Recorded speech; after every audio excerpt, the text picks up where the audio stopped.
India TV 9 news Maharashtra.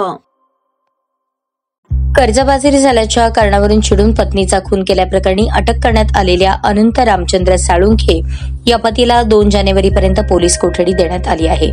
Barshi येथील रहिवासी असलेल्या अनंत साळुंखे या खासगी शिकवणी घेणाऱ्या शिक्षक पतीने मनीषा अनंत साळुंखे या पत्नीला आणि मुलाला गाडीवर बसवून पुण्याला जाऊन येऊ असे खोटे सांगून नागोबाची वाडी शिवारातील शेतात नेऊन पत्नी मनीषाचा ओढणीने गळा आवळून चाकूसह दगडाने बेदम मारहाण करून खून केला।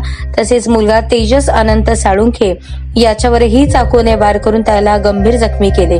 अनंत साळुंखे यास अटक करण्यात आली होती। शनिवारी त्यास बार्शी न्यायालयात उभे केले असता त्यास 5 दिवसांची पोलीस कोठडी देण्यात आली आहे।